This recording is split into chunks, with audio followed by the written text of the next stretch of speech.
الصلاة على النبي والسلام على الرسول.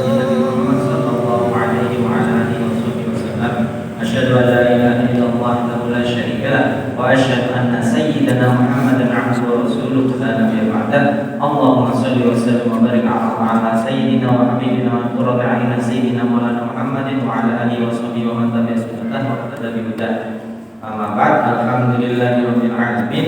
Alhamdulillah Allah telah memberikan kita ini nikmat iman, nikmat Islam, nikmat kesehatan sehingga bisa mencapai akhir bulan Rajab ini. Mudah-mudahan kita bisa mencapai bulan Sya'ban dan sampai melaksanakan ibadah puasa dan ibadah lain di bulan Ramadan secara sempurna.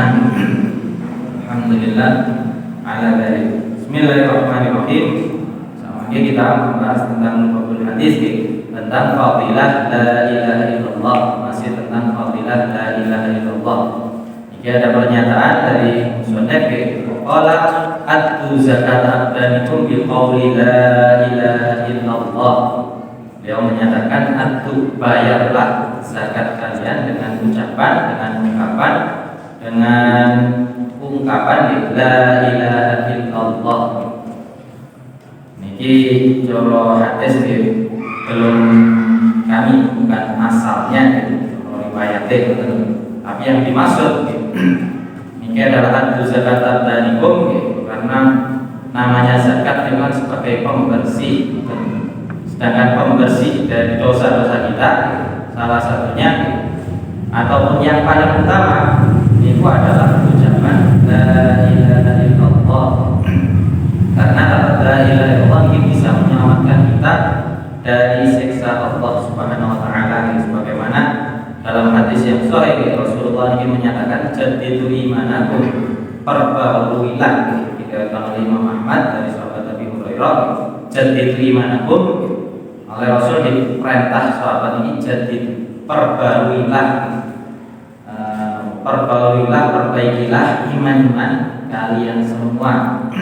Sahabat kan bertanya, kami kan sudah beriman, masalahnya kami ini sudah beriman, bagaimana mungkin memperbarui keimanan tersebut?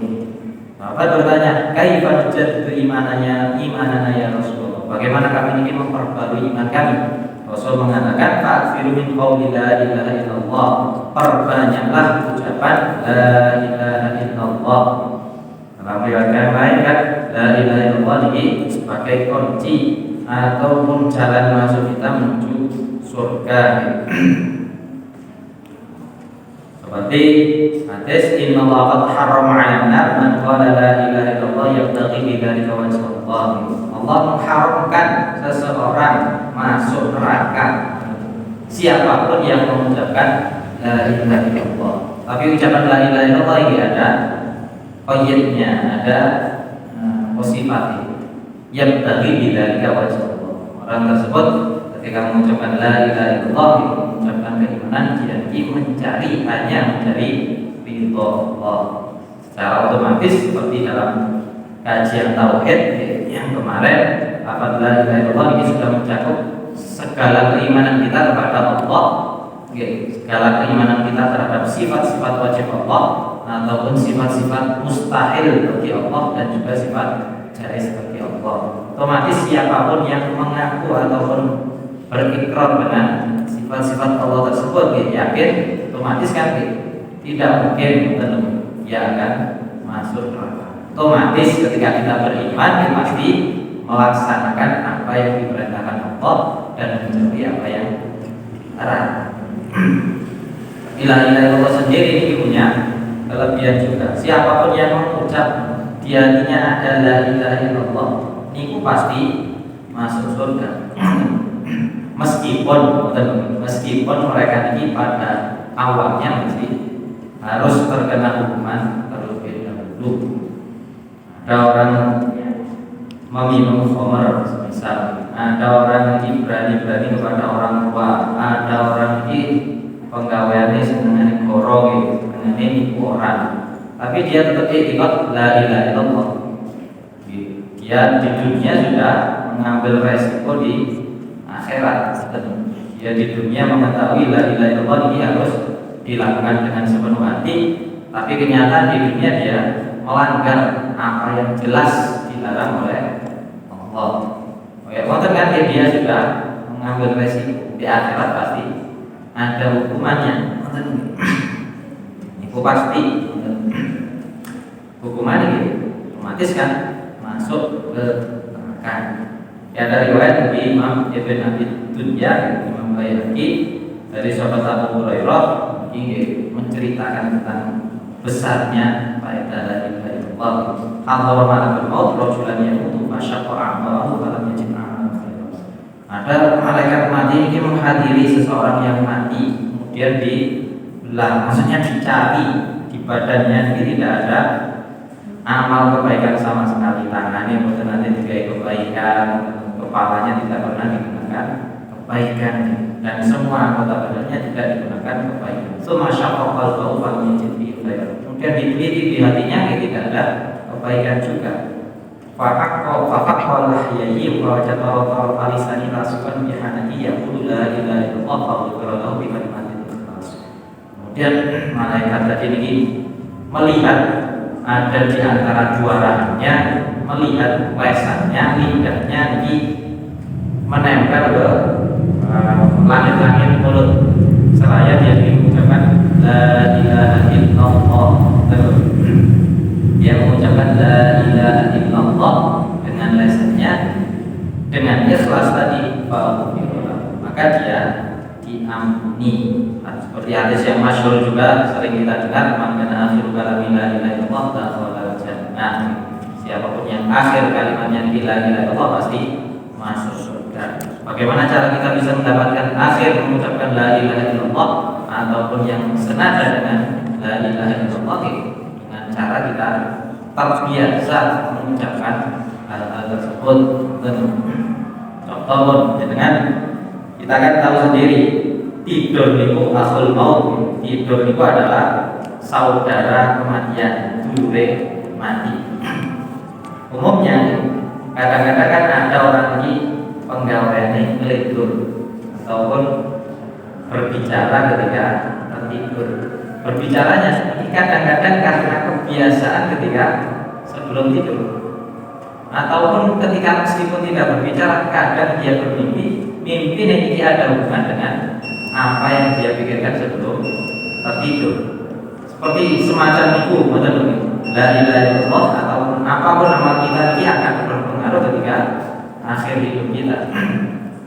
Dengan misalkan ada seseorang ini setiap hari dia melakukan lagu, misalkan ada satu lagu yang dia lakukan setiap hari, dan mari-mari, kemungkinan ketika dia tertidur pas kesel teman, pas ngelidur ngomongnya lagu hubungannya dengan nyanyi tersebut, kemungkinan tentu, karena yang dipikirkannya di otaknya dia hanya hubungannya dengan nyanyi saja. Seperti beberapa ulama kita kan ada pegawai yang mau Quran terus masih turu lagu ini tetap mengucap membaca Al-Quran gara-gara kebiasaan yang dia lakukan.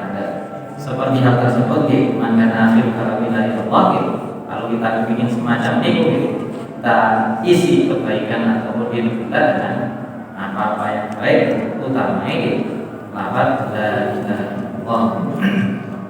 Seperti hadis yang awal kemarin, siapa yang membaca la ilaha illallah 100 kali ini kan kemarin dijamin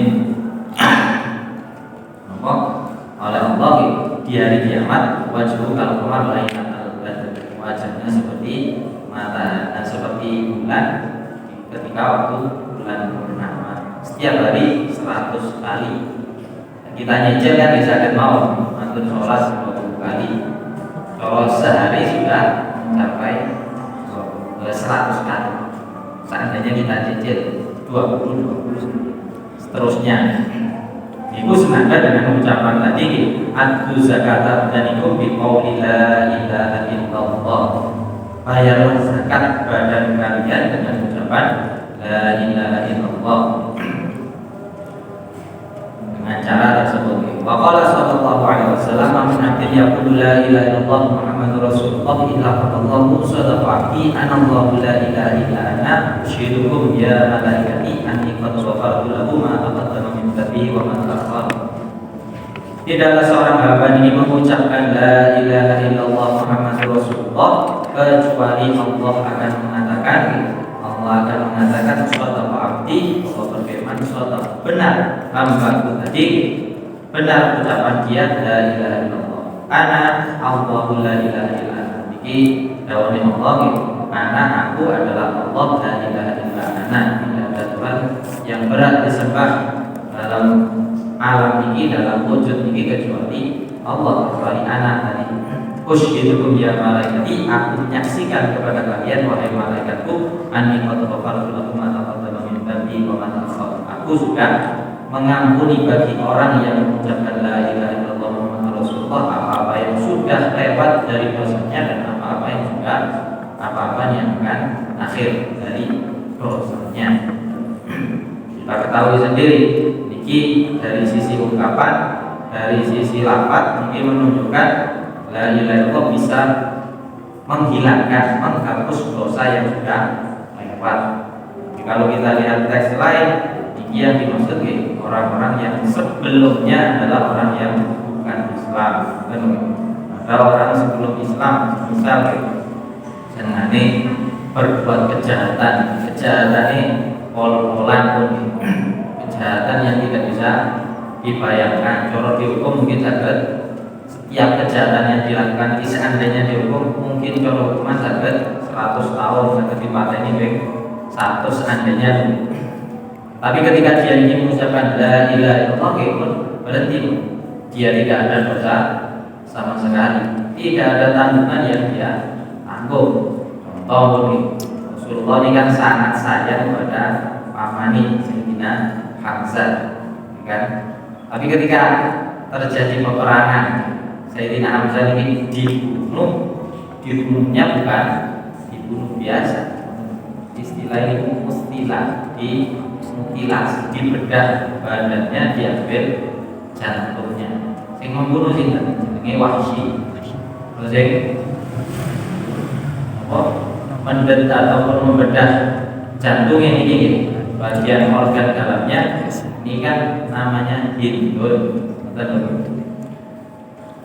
Ini cara menungso seandainya paman sing disayangi teman kemudian ketinggal di PDP kondisinya semacam itu, umumnya menungso pasti boten terima sama sekali. Hanya ketemu pokoknya pasti ingin balas yang serupa, seandainya. Tapi ketika mereka berdua ini masuk Islam oleh Rasulullah, boten siapa-apa, boten mengkon sahabat untuk membenci mereka, tidak menyuruh sahabat untuk menjauhi mereka juga. Dengan ucapan la ilaha illallah Muhammadur Rasulullah, mohon dosa-dosa yang lewat sudah hilang. Rasul boten hendak. Maka kita tahu Rasul ini utusan Allah sesuai dengan perintah Allah. Tapi kan menunjukkan la ilaha illallah ini menghapus apapun kesalahan yang sudah lewat. Utamanya ketika dia sebelumnya ini tidak muslim, kemudian dia mengucap la ilaha illallah menjadi muslim, dosa apapun yang dilakukan sebelumnya tidak terhapus. Kalau kita yang sudah Islam, karena kita ini sudah mengaku ikrar la ilaha illallah Muhammadur Rasulullah, kita kadang menjaga ikrar kita tersebut, menjaga dengan cara ini melakukan, berusaha semaksimal mungkin untuk melakukan ketaatan kepada Allah, berusaha semaksimal mungkin untuk menjauhi larangan Allah. Seandainya di tengah jalan kita ini terpleset, melakukan kesalahan di tengah jalan kita ini tidak sadar ataupun ada unsur kesengajaan, semisal kita meninggalkan ketaatan kepada Allah, jangan lupa meskipun kita semacam itu, kita masih diberi kesempatan hidup, masih ada kesempatan untuk memperbaiki diri. Dan kalau bagi kita yang sudah Islam, La ilaha illallah harus dipertahankan dengan amal kita, dengan perbuatan kita. Oleh kembali lagi iman itu kan al-iqrar bil lisan, al-i'tiqad bil qalb, wal iqrar bil lisan, kemudian al-amal bil arkan. Iman itu adalah dengan kita yakin di dalam hati kita, kemudian kita ucapkan dengan lisan, dan kita isi dengan perbuatan-perbuatan yang baik sesuai dengan apa yang diperintah Allah dan diperintah Rasulullah. Dalam hadis lain ini, qala sallallahu alaihi wasallam, qala la ilaha illallah khalisan mukhlishan dakhala al-jannah. Senada dengan ucapan Nabi yang tadi, inna Allah qad harrama 'ala an-nar man qala la ilaha illallah yabtaghi bidzalika wajha Allah. Allah ini mengharamkan atas api neraka siapapun yang mengucapkan la ilaha illallah dalam kondisi ikhlas mengucapkan la ilaha illallah, bukan hanya karena ingin menjaga diri agar tidak sampai terus yang anu kan zaman dahulu terjadi peperangan ketika ada orang ini kuat berbahaya, dia tidak mengucap la ilaha illallah bisa dihukum, bisa dihilangkan nyawanya karena orang tersebut punya pengaruh yang kuat. Seandainya dia masih hidup mungkin Islam bisa diperangi dia dengan terus zaman dahulu kan tenan. Tapi seandainya orang ini meskipun kayak dia langsung ucap la ilaha illallah, ya sudah, berarti tidak boleh siapapun mengganggu dirinya. Tidak boleh siapapun, meskipun mengucapkan ini hanya menjaga diri. Meskipun ada orang ini mengucap la ilaha illallah, ini cuma untuk menipu orang lain. Tapi kan kita niki oleh Allah diperintah melihat zahirnya orang, bukan melihat batin, bukan melihat hati. Soalnya sing seberapa hati hanya Allah dan orang tersebut. Dengan kita bisanya hanya melihat zahir saja. Kalau ada orang mengucap la ilaha illallah, sudah kita nyatakan dia Islam. Meskipun untuk meyakinkan kita bahwa dia ini benar-benar Islam, itu mungkin kalau kita ditunggu atau ini, oh dia ini komitmen dengan la ilaha illallahnya, ataupun dia hanya pura-pura. Seperti ketika menikahkan orang yang menikah, misalnya, kadang kan ada orang ini senang kali orang yang lain agama, gara-gara umur saat kuliah. Kemudian ketika akan menikah, yang lain agama ini selain Islam ini yang ucap syahadat. Bayangkan kan begitu diuji di depan langsung ucap syahadat sehari ini langsung meniti kawin dan agar benar-benar kita tahu dia tidak ini seperti artis ini kan ada yang tertipu keluarga ditipu juga. Lanang ini Kristen terus ucap la ilaha illallah, kenyataannya setelah dikawinkan resmi sing Kristen ini tidak kan bahaya sebenarnya. Foto bukti yang lebih jauh lagi tidak langsung, tapi dari sisi dia ini Islam langsung kita nyatakan Islam, tidak boleh kita ganggu, bahkan kita diberitahu untuk kalau bisa menuntut dia ke jalan yang benar, kita tuntut, kita bantu dia untuk melakukan sholat, misalnya membaca Fatihah dan lain sebagainya, sehingga nantinya Islamnya benar-benar Islam, benar-benar khalisun mukhlisun yang menyebabkan menjadi dakhalal jannah.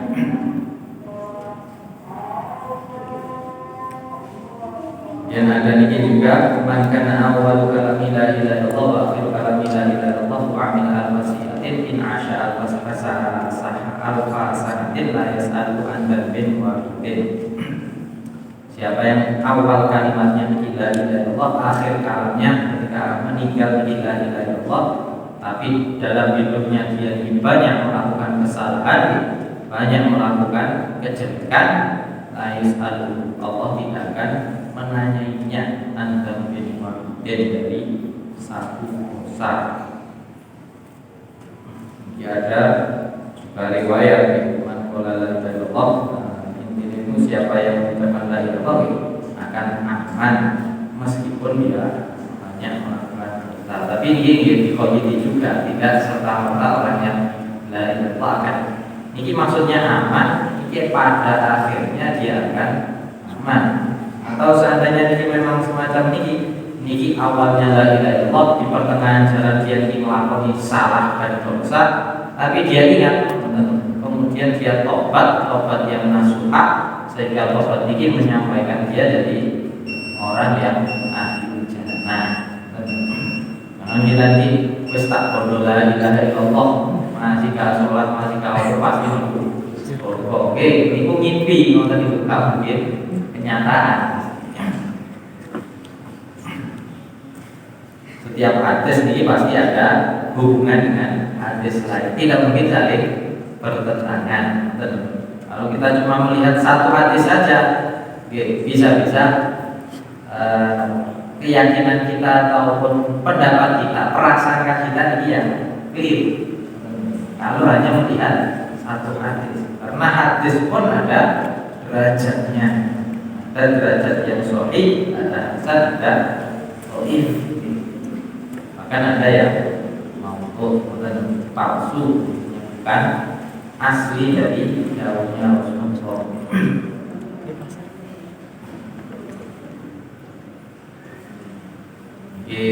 Untuk kalian wonten cerita tentang imam kita, Imam Muhammad bin Idris Asy-Syafi'i radhiyallahu anhu.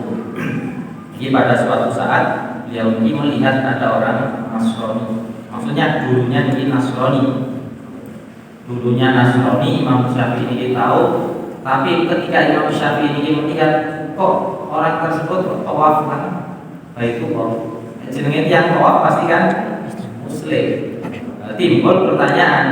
Imam Syafi'i langsung bertanya kepada orang tersebut, apa yang menyebabkan jika senang aku Nasrani kok menggunakan Islam? Ini dia cerita.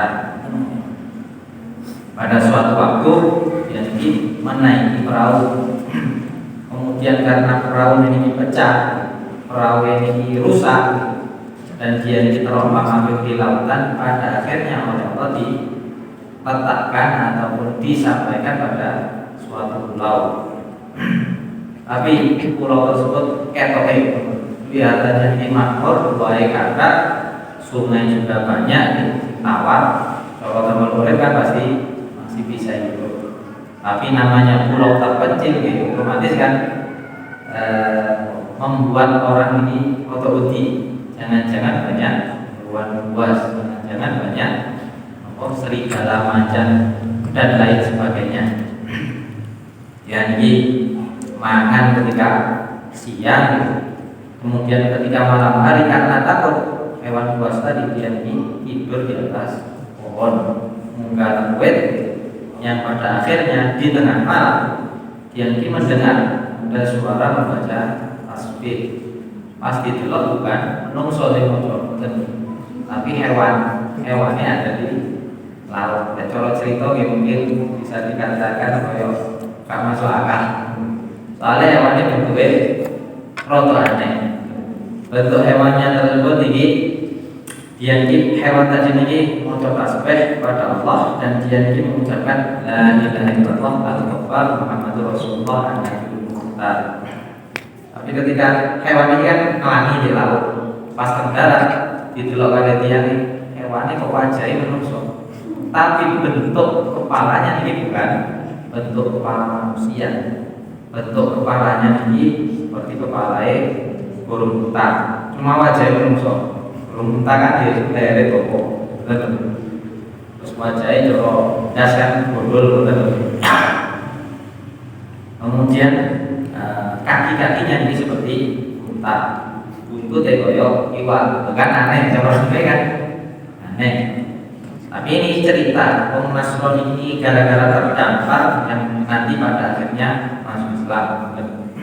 Gara-gara hewan tadi ini ucap la ilaha illallah al-ghafar Muhammadur Rasulullah Nabiul Mukhtar Nabiul Mukhtar. Kemudian seketika itu juga peti jenenge wong kan gitu loh. Ing kaya ngoten wedi padha Covid melayu. Terus hewan tadi noleh. Hewannya noleh langsung diceluk. Woi, mana kok? Yo, terus betul. Ojo melayu wae. Kemudian karena wedi dikongkon mandek, nek mandek pasti mati. Jadi dia berhenti meskipun dalam kondisi ketakutan. Kemudian dia ini dikatakan oleh dabah tadi, oleh hewan tadi, aku mau dia jawab aku Nasrani. Ambil hewan tadi dikatakan wahai celaka kamu wahai orang yang rugi. Kembalilah ke agama yang lurus, yang benar. Seandainya kamu ini, karena kamu pada saat ini ada di tempat di pulau yang dihuni oleh banyak jin, tapi jin muslim. Seandainya orang gak bilang muslim, dia pasti tidak selamat. Karena dia di orang Nasrani kan nanti caranya masuk Islam. Dia tanya Islam itu apa? Dijawab kali dapat tadi asyhadu an la ilaha illallah wa anna muhammadan rasulullah. Kemudian diucapkan kali dapat ditakoni kalau ingin pulau ini apa balik nang omah. Dijawab kan pasti kepingin balik, kepingin boleh anak bujuk, koncoe gitu. Sampai dapat disuruh wis tenono iki wonten perahu awe-awe yo celukan sehingga bisa pulang.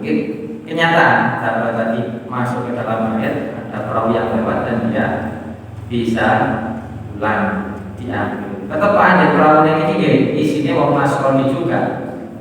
Kemudian diceritakan tentang apa yang dia alami, bahwa dia Nasrani aslinya ketemu dan mencoba Allah yang pada akhirnya semua yang ada di perahu ini masuk Islam. Bukan la ilaha illallah bisa menyelamatkan. Ini satu hikayat yang ada di zaman Imam kita Imam Syafi'i radhiyallahu anhu. Semoga Allah menjaga iman kita, jangan sampai iman kita ini terlepas.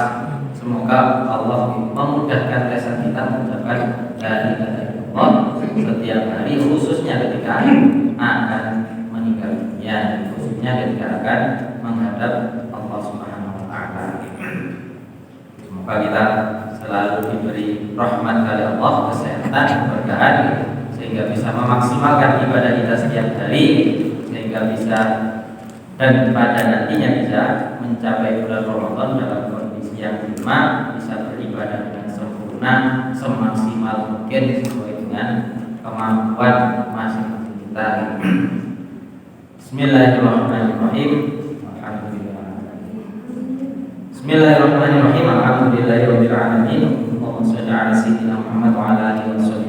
Walaqad asyhadu bi na'diman awsafu tuhirul quluba wa yuhyiul asyana. Wallahu qad asma'a li ma yusawi al-qawl minna wa yaqul lana.